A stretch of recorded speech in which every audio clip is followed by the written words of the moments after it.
ce que nous voyons qui ne peut pas être dit par des mots, parce que les mots tendent tout de même à séparer et à enfermer, alors qu'une peinture ouvre sur toutes les représentations et les sensations, c'est-à-dire ce qu'on ne peut pas exprimer par des mots, mais qu'on peut ressentir en contemplant une œuvre. Oscar Wilde a écrit, dans le fameux portrait de Dorian Gray, que le drame de notre époque moderne, c'est qu'on connaît le prix des choses, mais qu'on en ignore la valeur. Je crois que ça peut constituer un point de départ à cette réflexion sur l'art et l'argent. Si j'étais lacanien, comme Jacques Lacan, c'est très facile d'être lacanien, parce qu'on fait des jeux de mots, je dirais qu'il y a l'art et l'argent. Il y a ce genre qui se rajoute à l'art et qui ajoute une spécificité. Eh bien, dans le mot « et » en langue française, vous le savez bien, lorsqu'on dit l'art et l'argent, nos têtes blondes qui planchent sur des exercices philosophiques et des dissertations le savent bien, et peut avoir une valeur, on peut dire, de complément, mais peut aussi avoir une valeur d'opposition. On a l'impression que l'art et l'argent sont en réalité deux choses qui vont très mal ensemble. Ce sera le point de départ. Et puis ensemble, nous nous demanderons si c'est vrai historiquement, si c'est vrai absolument, et s'il n'y a pas une autre façon d'articuler les deux. Alors, je ne vais pas commenter bien sûr chacun des tableaux. Il est évident que ces tableaux peuvent représenter l'argent de différentes façons, quelquefois avec un clin d'œil, la peinture dans l'argent, c'est-à-dire la peinture montre l'argent, mais l'argent montre la peinture. C'est ce que nous avons sur le tableau qui est derrière, avec deux peintres extraordinaires, Delacroix et Maurice Quentin de la Tour, qui étaient sur nos billets à une certaine époque, il y avait encore des francs. Alors pourquoi une opposition? Nous vivons, cette phrase d'Oscar Wilde nous l'indique, dans une période où c'est finalement la valeur marchande qui semble l'emporter sur une valeur objective. Alors objective, on pourrait mettre entre guillemets, parce qu'évidemment, il n'y a pas une valeur objective qui serait reconnaissable par tous. Parler d'art est un sujet éminemment difficile. Pourquoi? Parce que lorsque nous parlons, nous nous référons à des choses que nous connaissons. Mais lorsque nous parlons du beau, du jugement esthétique, c'est le philosophe Kant qui l'a écrit déjà au XVIIIe siècle, nous parlons de quelque chose qui nous dépasse, mais qui ne nous est pas donné dans un concept clairement défini. Nous savons ce qu'est le beau par l'émotion esthétique que nous ressentons, que nous pouvons partager avec d'autres en nous émerveillant, mais comment définir le beau? Je crois qu'on n'y arrive pas, et c'est précisément cette ouverture que traduit l'art qui résiste à tout discours. Dès que l'on parle de l'art, d'une certaine façon, on en limite la portée. Mais enfin, il n'empêche, l'art semble être précisément ce qui ne peut pas être défini par une valeur marchande, a priori.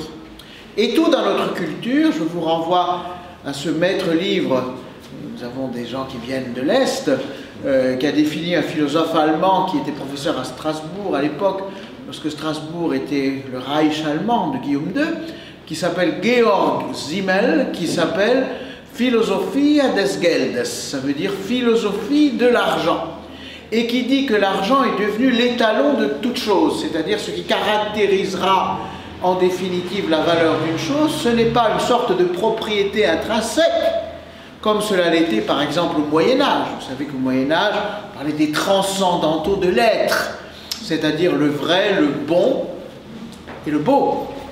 Et que le beau lui-même, on pensait qu'il y avait une sorte d'objectivité, que des choses étaient en soi belles, non pas parce que les hommes les appréciaient, mais parce qu'en elles-mêmes, elles participaient de la beauté. C'est-à-dire que la valeur des choses, et en particulier la valeur artistique, était d'ordre ontologique. C'est un mot barbare, monstrueux, mais pour dire que ça appartenait à l'ordre de l'être, que c'était beau en soi. Bien entendu, avec l'avènement, on peut dire, des temps modernes, et de l'individu et du sujet dominant, c'est un peu l'inverse. On dit que ce qui est beau, au fond, c'est ce qui plaît. C'est-à-dire que c'est le sujet qui accorde une valeur, non pas une chose qui en aurait en elle-même, mais qui en acquiert à cause du consentement ou du plaisir que nous éprouvons. Il y a là un grand retournement philosophique en quelque sorte. Mais le philosophe Kant est intéressant au XVIIIe siècle, parce qu'il nous dit, dans une position assez difficile à expliquer, ce qui peut-être garantit d'ailleurs sa subtilité, c'est que le beau, c'est ce qui est donné universellement sans concept. Encore des mots horribles. Ça veut dire tout simplement que nous n'apprécions pas un tableau comme nous aimons la choucroute garnie ou les carottes râpées. C'est-à-dire uniquement parce que ça nous fait un certain plaisir, tout subjectif, qui ne sera pas partagé par d'autres. Parce qu'après tout, on peut détester la choucroute garnie et les carottes râpées. Mais une œuvre d'art, porte en quelque sorte en elle-même quelque chose qui est irréductible à simplement l'évaluation par le sujet. Il y a quelque chose dans l'œuvre d'art, mais quelque chose dont on ne peut pas dire ce que c'est, dont on ne peut pas vraiment tracer les contours, et donc quelque chose, je le répète, ce qui est peut-être de plus intéressant d'ailleurs sur ce philosophe Kant, c'est certainement pas sa morale qui est épouvantablement ennuyeuse et écrasante, mais c'est peut-être justement sa sensibilité à l'art comme quelque chose qu'on ne peut pas réduire simplement au plaisir subjectif ou au goût au sens où on en parle habituellement, c'est-à-dire qu'on aime une chose ou qu'on ne l'aime pas.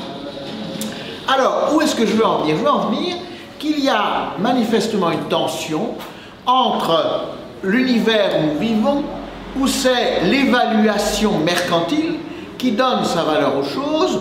Bien sûr, il y a des raisons pour lesquelles une chose est plus chère qu'une autre. La première, c'est sa rareté, naturellement. C'est pour ça que nos pauvres amis des Émirats ou autres, Arabie Saoudite, ils vont avoir des problèmes, parce que s'il y a plus de pétrole que prévu, et le pétrole aura moins de valeur. Non pas que le pétrole en soi est changé, mais tout simplement c'est le fait qu'il soit rare, qu'on en trouve peu, qui fait qu'il acquiert de la valeur et de l'intérêt. Il y a aussi, là, on peut dire la demande. C'est une grande loi économique, c'est la demande qui en quelque sorte donne un certain prix, une certaine valeur aux choses. Une chose très demandée va être chère, il pourrait y avoir une concurrence, alors qu'une chose qui n'intéresse personne, même si elle est rare, mais que personne ne désire par ailleurs, en qui personne ne reconnaît quelque chose d'intéressant ou de plaisant, n'acquérera pas cette valeur. Donc il semble que l'art soit un petit peu profané, on pourrait dire, ou offensé par le fait d'être traité comme devant être évalué par l'argent, c'est-à-dire par le prix que l'on paye pour l'acquérir et qui est fixé, vous savez, par la cote, par le marché et parfois aussi par les modes. C'est-à-dire que les modes ne sont pas forcément l'expression d'une reconnaissance objective de quelque chose de beau en soi, mais tout simplement l'expression, à certains moments, les gens se mettent d'accord pour dire ça c'est le dernier cri, c'est la nouveauté par exemple, ou c'est ce que porte un tel qui est une star de cinéma, et donc c'est bien de l'avoir aussi, quelque chose de très superficiel.